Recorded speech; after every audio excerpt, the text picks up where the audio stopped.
Bonjour, bonsoir à tous, c'est Antoine alias Anubis, on enchaîne les vidéos. Vidéo d'après-match France-Belgique.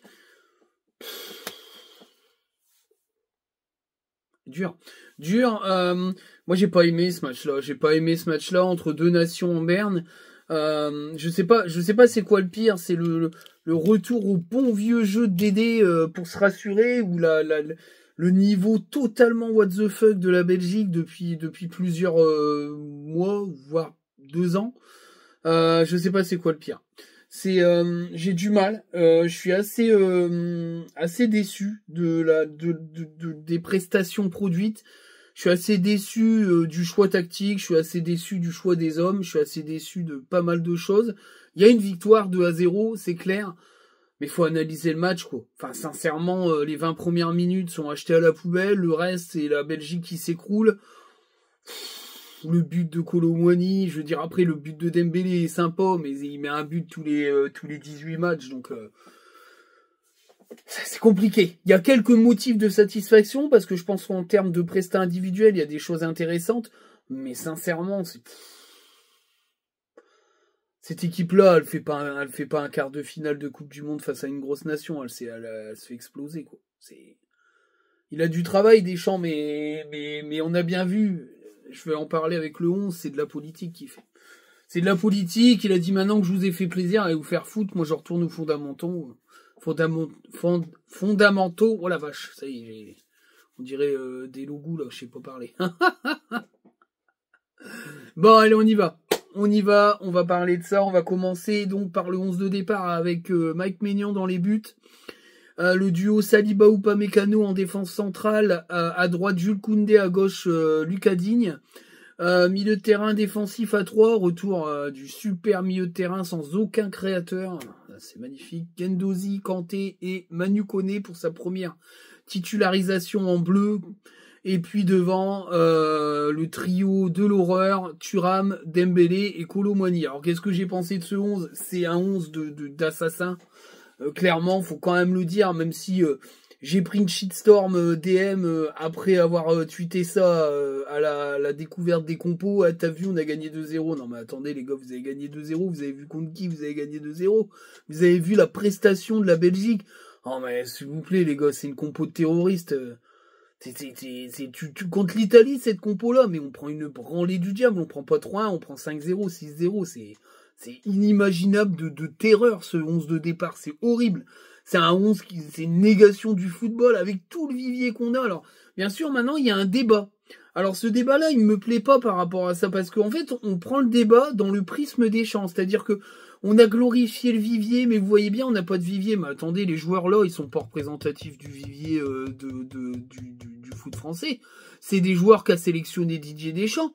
Non mais attends, y a pas des mecs qui peuvent remplacer Kanté qui joue en Ligue 1. Y a pas des mecs qui peuvent remplacer Guendouzi. Y a pas des mecs qui peuvent remplacer Marcus Thuram et marquer des buts. Y a pas des gars qui peuvent remplacer Lucas Digne. Non, mais à un moment donné, faut arrêter de dire n'importe quoi. Le vivier, il est là. C'est juste que Deschamps, lui, s'en branle du vivier. Il a un groupe et puis il n'en démord pas. Alors, il fait des petites retouches un peu politico-médiatiques, c'est-à-dire pour faire plaisir un peu aux abrutis de supporters qui, si ça leur plaît pas, ils ont qu'à regarder autre chose. Hein, ça serait Domenech qui dirait ça. On dirait va te faire enculer, t'es une merde, machin. Mais comme c'est Dédé et puis qu'il a gagné une Coupe du Monde, et puis c'est tout, hein. Faut quand même le dire. Hein. Moi, je suis désolé avec la génération qu'il a, il doit gagner au moins 2 trophées. Alors c'est facile, on va me dire ah bah ouais, mais faut les gagner les trophées. Bah je suis désolé. Il fait une Coupe du Monde où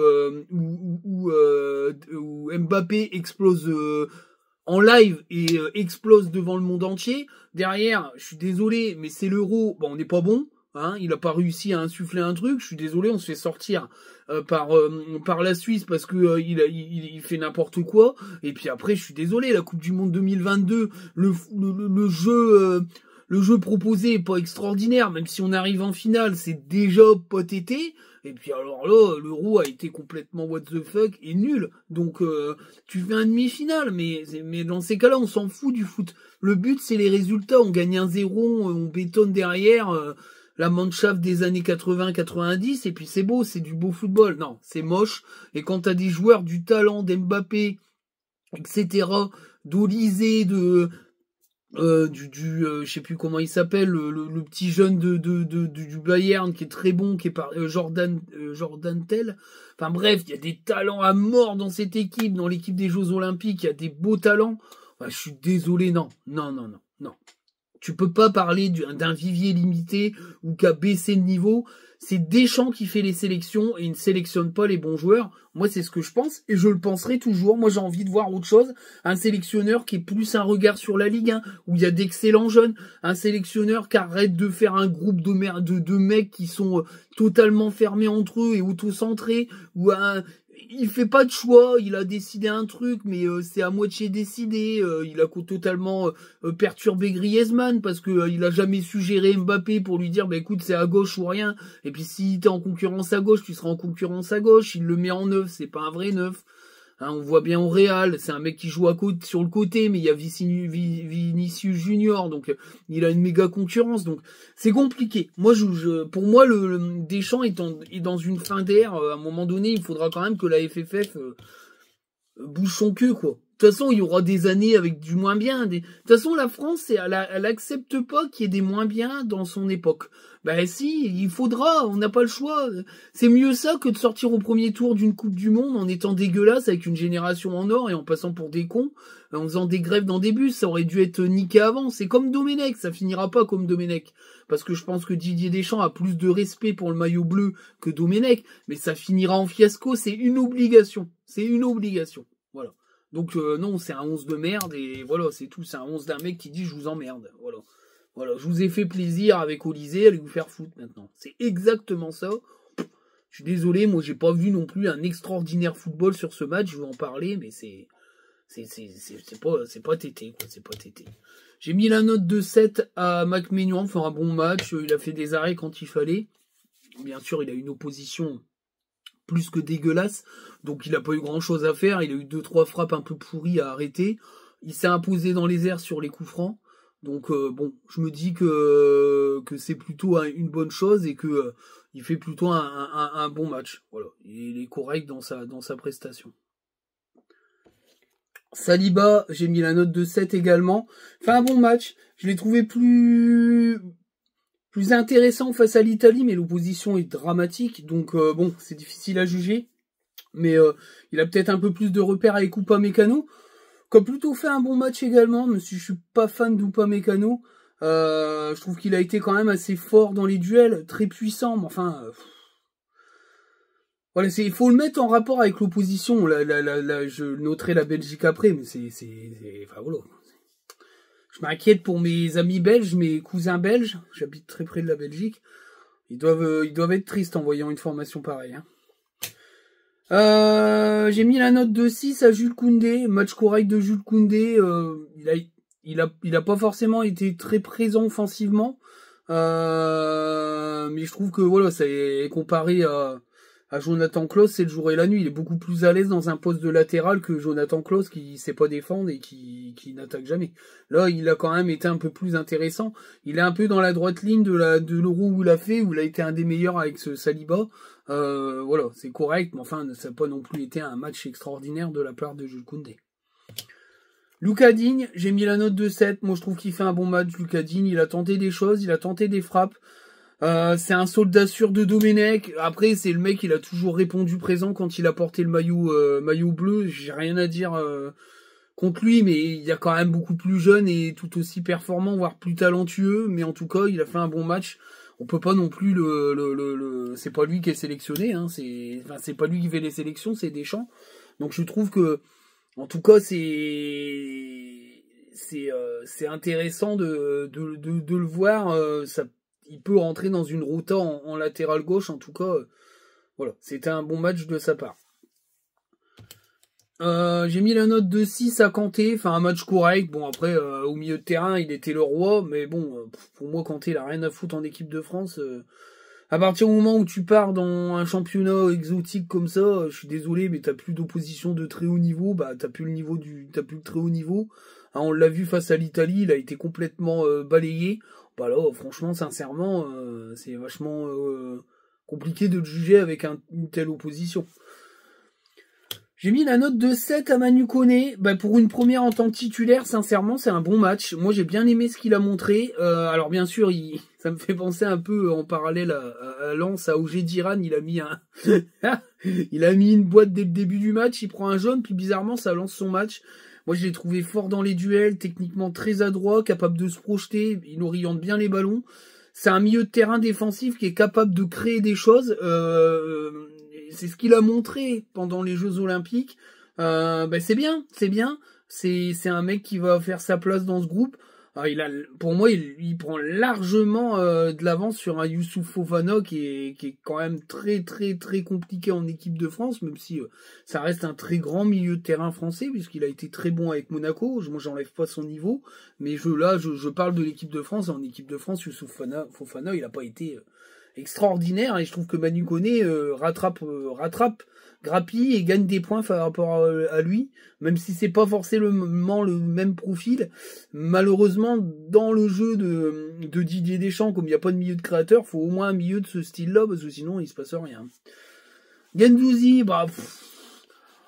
j'ai du mal avec Guendouzi en vrai. Il fait un match correct, mais sincèrement, ouais, offensivement, il a montré des choses. Après, il se projette, quoi. Mais je trouve que c'est un peu un match gala pour lui. Il est là pour montrer qu'il est fort. Mais pour moi, il y a plus fort que Guendouzi. Même s'il joue à la Lazio, il a jamais percé au très très haut niveau. C'est des clubs, c'est toujours des clubs, des bons clubs, mais pas des top clubs. Pour moi, il y a des milieux de terrain beaucoup plus intéressants que lui. C'est clair, net et précis. Mais bon, avec les sélections de Dédé, des mecs comme Akliouche et compagnie, ils vont sauter. Alors qu'on aurait besoin d'un Akliouche. Clairement, moi, ça me fait peur parce qu'on pourrait perdre Akliouche avec ses compos de merde avec 3 milieux de terrain défensifs. Tu mets Akliouche en 10 derrière des attaquants, ça a beaucoup plus de gueule que 3 mécouilles au milieu de terrain qui sont juste là pour bétonner. Enfin, c'est pas des mécouilles, mais ils sont forts, mais c'est de la merde. Sa compo, c'est de la merde, c'est tout. C'est aussi simple que ça. Dembélé, Dembélé met un beau but, mais un match moyen, parce qu'au final, il met un beau but, mais tous les dribbles, ils ont servi à rien. Il y a plein de fois, il a servi à rien. Il fait des dribbles, il a fait une bonne passe à un moment donné, mais je trouve que c'est moyen. Ça reste un joueur qui dribble pour rien. Moi, j'ai pas trouvé qu'il avait mis la misère à la Belgique, même s'il a quand même sur ses accélérations fait du mal. Il a un peu gagné son duel face à face avec Doku en lui mettant un petit pont. Bon, enfin, le rendement entre ce qu'il fait et ce qui arrive à la fin, c'est quand même assez négatif. Thuram, j'ai mis la note de 3. Je suis désolé, il fait un mauvais match. Un mauvais match. C'est pas tété, quoi. C'est pas tété parce que il présente pas. Il pèse pas. Il a peut-être une occasion. C'est pas génialissime en vrai. C'est pas extraordinaire. C'est pas extraordinaire et voilà, pour moi, c'est pas l'attaquant numéro 1 des Bleus. Voilà, même s'il fait un bon début de saison avec l'Inter, moi je suis désolé, mais c'est pas transcendant en bleu. Il y a la barrière bleue. Je suis désolé, même Giroud, quand il avait des mauvaises passes à Chelsea, il était bon en équipe de France. Là non. Je suis désolé, mais pour moi, il a rien à foutre titulaire en équipe de France. Enfin, après, c'est mon avis. Après, je suis partagé, Kolo Muani, parce que je sais pas trop le noter, lui. Parce que alors, son but, il fait une reprise de volée, si le défenseur il a dévié en corner, je lui mets une note de merde, parce que sa frappe, c'est n'importe quoi. Il est tout seul devant le but, il y a qu'un défenseur qui est là, il tape dans le défenseur. Enfin, c'est un but de châteux, en vrai. C'est bon. C'est un but raccro. Alors oui, il a marqué 5 buts en 6 matchs avec les Bleus, ouais. C'est moyen. C'est moyen parce que je n'ai pas trouvé qu'il avait méga pesé. Alors après, défensivement, il sait faire des replis, récupérer des ballons. Mais je suis pas bluffé par Kolo Muani. Moi, j'ai trouvé que cette attaque était d'une tristesse. Mais bon, après, chacun il dit à sa porte. Mbappé, j'ai mis la note de 4. Sa rentrée, il rentre à la 67e. C'est insuffisant quand même. Même s'il a fait quelques accélérations, il a tiré 2-3 fois au but. Je trouve que c'est pas génialissime. Pour moi, il faudrait vraiment qu'il fasse une petite pause, mais voilà, il a pas amené non plus des trucs mirobolants. Pour moi, Mbappé, c'est du très très haut niveau, donc son entrée, elle est insuffisante. Barcola, j'ai mis la note de 6, il a raté pas mal de choses, mais bon, il a été sifflé par les Lyonnais. Bon, après, c'est tout, c'est comme ça, ils savent pas faire la différence entre club et équipe de France. Tant pis, c'est pas grave. En tout cas, voilà, il fait un match, une entrée correcte, il a apporté des choses, il a réussi à dribbler, il a créé un peu plus de danger qu'Mbappé, mais après, c'était pas non plus l'entrée du siècle. En tout cas, voilà, c'était plutôt intéressant. Griezmann, bah, j'ai mis la note de 3, hein, fait une mauvaise entrée, Griezmann. Hein. Par un tacle salvateur, moi je trouve qu'il a rien apporté. Moi je pense que c'est pareil, Griezmann, il va peut-être falloir qu'il s'éponge la tête, c'est très compliqué pour lui, je pense qu'il vit mal sa dernière partie de vie en bleu, et je trouve que c'est des adieux un peu tristes, et c'est un peu de la faute à Deschamps aussi. Olysée, bah, j'ai mis la note de 7. Moi, je trouve qu'il fait une bonne entrée. Il a apporté du peps, de la technique. J'ai bien aimé. C'est un mec que je veux revoir avec Manu Koné en bleu, en espérant qu'il nous fasse pas une Deschamps, c'est-à-dire qu'il les ait sélectionnés, puis au revoir. Faut qu'ils performent dans leur club respectif. On connaît la saloperie de communication de Deschamps. J'ai peur qu'on les revoie pas et qu'il a juste fait plaisir cet été, et puis nous dire, nous faites plus chier avec eux. Mais j'ai bien aimé son entrée. Et puis Fofana, c'est une mauvaise entrée. Hein. C'est pas rien, il est rentré, il a rien apporté au milieu. Mais je pas trouvé qu'il l'avait stabilisé. Le score était fait, la Belgique montrait plus rien, à part Duranville qui était plutôt intéressant dans ses percussions. Il s'est rien passé avec la Belgique, donc il a pas fait grand chose. Moi je trouve qu'il fait pas une bonne entrée. J'ai mis la note de 1 à la Belgique, catastrophique, mes amis belges, je suis vraiment triste pour vous. À mon avis, le coach belge, il va sauter, hein, parce que c'est vraiment dégueulasse. C'est terrible. C'est terrible parce que cette équipe ne dégage plus rien. Le pauvre De Bruyne, il est en train de péter un plomb parce qu'il se passe plus rien autour de lui. C'est vrai qu'il est plutôt sur une pente descendante de sa carrière, mais ça reste quand même un extraordinaire joueur de football. Mais il est très mal entouré et c'est compliqué quand même. Mais après, comme on en parlait avec des potes un peu belges qu'on parle foot, la Belgique, c'est pas un énorme pays en termes de vivier footballistique. Pour eux, ils auraient pu faire une finale de Coupe de Monde et peut-être un Euro sur la génération d'avant, celle des Witsel et compagnie. Pour eux, c'était là où il fallait ramener un trophée, n'importe lequel. Ça n'a pas été le cas et voilà, ils avaient Torgan Hazard, Eden Hazard et compagnie. Et pour eux, cette génération-là devait gagner un truc. Voilà, devait être une génération exceptionnelle, peut-être un peu génération one-shot. Aujourd'hui, le problème, c'est qu'une partie de cette génération est vieillissante, a disparu, et que la nouvelle génération est talentueuse, mais pas forcément autant que celle qui a été au toit un peu de l'Europe, à un moment donné, qui était considérée comme un favori ou un outsider plus. Pour la Coupe du Monde, c'est quand même pas rien, et pour l'Euro, c'était sûr que c'était un favori. Maintenant, c'est pas le même, parce que quand on en discute, c'est pas la même chose qu'en France, parce que pour les Belges, la France a un tel vivier énorme que on peut pas comparer à ça en disant que le vivier est moins bon que celui de 2018. C'est totalement faux. Pour eux, c'est une erreur de casting de Deschamps qui sélectionne des joueurs qui sont pour eux pas les meilleurs. C'est un regard extérieur de supporters, c'est toujours intéressant, c'est le mien aussi. Je suis d'accord avec ça. Donc, mais c'est vrai que c'est pas la même chose. En Belgique, ils ont quand même un vivier restreint. Maintenant, le football belge renaît quand même, et je pense qu'ils vont avoir, voilà, il y a des deux Catellar, etc. Est-ce que c'est moins fort? Peut-être, mais c'est très très très talentueux, bien entouré, ça peut le faire. C'est sûr qu'il y a moins de grosses individualités, mais je pense que c'est une nation qui va avoir un temps de transition peut-être un peu plus long que la France, puisqu'il y a moins de brassage générationnel et de brassage de vivier, mais la Belgique sera là. Je pense qu'ils ont bien relancé le football belge et les Belges reviendront. Mais là, c'est vrai que c'est terrible et Tedesco, il va sauter sûrement. J'ai mis 4 à Deschamps, c'est insuffisant. Moi, je suis mécontent de la compo, je suis mécontent de l'organisation de jeu et du jeu produit. Moi, ça me plaît pas, donc je mets 4 et moi, je veux qu'il s'en aille. Voilà, je le dis haut et fort. Tout le monde s'en fout, mais c'est pas grave. Alors le débrief, les 20 premières minutes, on voit bien, hein, c'est une équipe qui se connaît pas. Les Belges c'est dégueulasse, mais on est plus dégueulasse qu'eux. On se fait bouger, et puis on est on est mis sous pression, et puis il y a le but.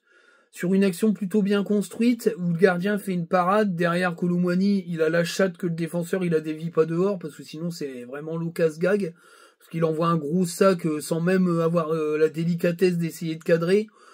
Enfin, je me comprends, quoi. Il envoie un gros sac, il y a le but tout ouvert et un défenseur, il arrive à taper le défenseur, ça fait un but vraiment de raccro.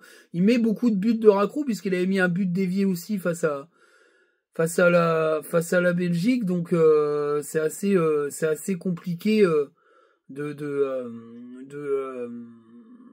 comment dire, de pas dire que c'est quand même assez moyen. Alors après, dans le jeu, on les a dominés, mais c'est une très faible équipe de Belgique. Et on termine cette mi-temps avec un 0 et un sentiment d'un jeu qui peut parfois être intéressant à suivre, surtout que Manu Koné a essayé de combiner, créer des choses, mais on sent bien que c'est pas Tété, quoi. On sent bien que c'est pas un jeu hyper offensif. Dembélé il dribble dans le vide, Thuram a été presque fantomatique sur cette première mi-temps. Bon, tu te dis, voilà, bon, on mène un 0, mais attention, parce qu'il y a quand même eu des 2-3 pics belges, et bon, c'est plutôt mal maîtrisé. Donc avec une équipe avec beaucoup plus d'allants offensifs, on s'aurait fait au moins égaliser sur cette mi-temps, parce qu'on s'est fait une paire de fois transpercer par les défenseurs centraux adverses, c'est quand même assez compliqué. Il n'y a pas grand chose à dire de plus, hein, en vrai, le débriefing, parce que c'était quand même purgesque. Et puis la deuxième mi-temps, la deuxième mi-temps, la Belgique s'est complètement écroulée, a complètement disparu du terrain. On a plutôt géré. Le deuxième but, c'est une belle action individuelle de Dembélé, une tous les 20 matchs. Il fait une superbe frappe. S'il faisait ça à chaque fois, il serait peut-être à 30-40 buts par match. Il serait peut-être à plus de 40 buts par saison, parce que ça, il le fait tout le temps, puis il se loupe. Il faudrait qu'il règle la mire, hein. Ça serait un des meilleurs joueurs du monde. Malheureusement, c'est Dembélé. Donc, tant qu'il bossera pas ça, il passera jamais ce cap-là, et ça sera juste un joueur dégueulasse qui loupe la moitié de ses fins d'action, donc plus de la moitié, même les 3/4 de ses fins d'action. Là, ça a fait but, tant mieux, 2-0, le match était fini, clairement. Les Belges, ils avaient plus rien dans le sac, De Bruyne avait baissé l'étendard. Alors, le jeune Duranville a été plutôt intéressant quand il est rentré. Entre deux, Mbappé et Barcola sont rentrés, ils ont pas non plus révolutionné le match, même si Barcola a tenté pas mal de choses. Mbappé aussi, mais je trouve que c'est quand même assez médiocre. Ça n'a pas forcément été extraordinaire. Alors Guendouzi sort. Ouais, bon, de toute façon, Guendouzi, je vois pas ce qu'il faut en équipe de France, mais enfin, il sort pour Griezmann dans une espèce de système avec deux milieux de terrain défensifs et un milieu MO offensif. Mais ça n'a pas fonctionné. Griezmann avait plutôt passé son temps à tacler que à essayer de construire. Il a rien apporté d'offensif. Et puis Dembélé est sorti pour Olysée, qui a joué sur un côté du coup, et qui lui m'a plutôt plu.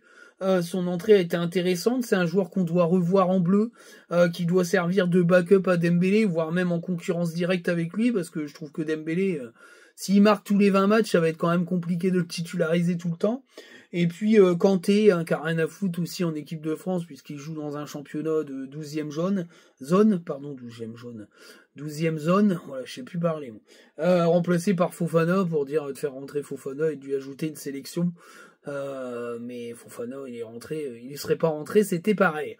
Donc voilà, il n'y a pas grand chose à dire sur le match. Alors je sais que ça rencontre pas forcément de succès, mais moi j'aime l'équipe de France. Moins que j'aime Lens, bien sûr, mais je suis un fan de l'équipe de France comme tout amoureux du foot. Mais c'est vrai que c'est de plus en plus difficile, même si je regarde les matchs parce que j'aime mon pays et j'aime le maillot bleu, mais ça commence à être difficile à regarder depuis quelques temps et j'ai envie de changement et j'ai envie de voir du jeu. Même si on gagne pas, je m'en fous. Je suis un parallèle avec Lens toujours, mais quand Hayes proposait son jeu très offensif, on en a perdu des matchs, mais on avait des émotions et on vivait des choses. Là, franchement, on vit rien du tout. C'est un match où on s'est fait chier la bite. Faut quand même le dire. Désolé pour les enfants qui regardent la vidéo, mais j'ai dit un gros mot, mais c'est d'une tristesse infinie. C'est pas beau, quoi. Donc voilà. Bon alors du coup cette trêve se termine. Alors je voulais juste faire une petit aparté footballistique lensois.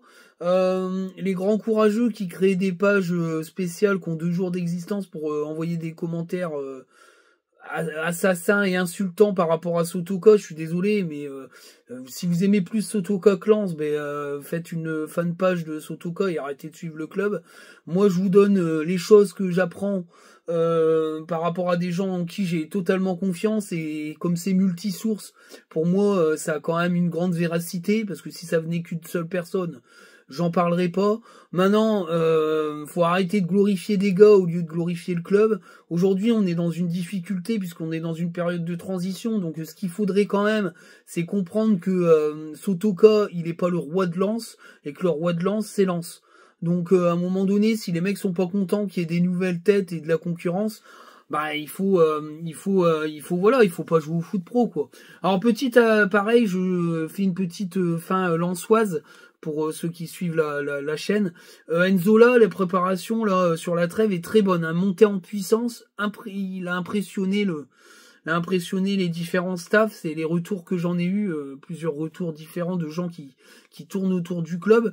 Le mec est en train de monter en puissance et d'impressionner le staff, parce que c'est vrai qu'il partait un peu de loin puisqu'il avait une prépa tronquée. Le mec est à fond, il a des choses à montrer, hein, clairement. Il reste sur un échec à la Fio et le mec il est en furie, et Lens ça lui plaît, il veut montrer des choses. Et voilà, les retours aussi sur Danso qui va pas être là avant un moment, hein, donc les gens qui se réjouissent de son non-transfert, je pense qu'ils se gourrent complètement. Le problème c'est qu'on va pas voir Danso avant un moment parce qu'il y a un problème cardiaque qui a été révélé par l'Italie sur avec des process différents de la France et de l'Autriche, et qu'aujourd'hui ils font des tests très approfondis pour voir si le process a été un peu trop pointilleux ou s'il y a vraiment un risque. Donc il jouera pas tout de suite.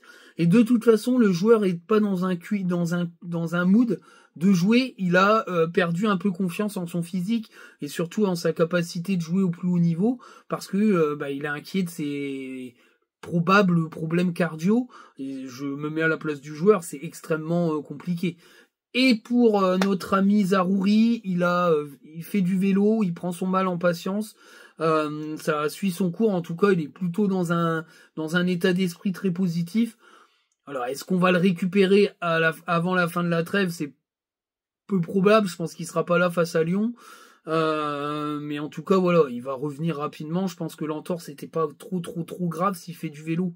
C'est qu'il peut appuyer quand même sur sa cheville. Après, le détail qui est important, on l'a vu avec plusieurs gars, je fais coucou à l'expat d'ailleurs, hein, parce que j'ai vu la même chose que lui, c'est qu'il y avait sa chaussure de l'entorse qui était quand même pas lacée, hein, donc je pense que c'est pas encore bien dégonflé. Il doit y avoir un petit peu de l'inflammation à l'effort, donc je pense qu'il sera pas là pour dimanche prochain. Ou alors ça va aller mieux d'ici quelques jours, mais à mon avis il va être juste et ils prendront sûrement pas de risque. Donc on le verra pas dimanche à Bollaert. Voilà. Pour ceux qui veulent me voir, parce que je reçois pas mal de messages, le 28 je suis pas là.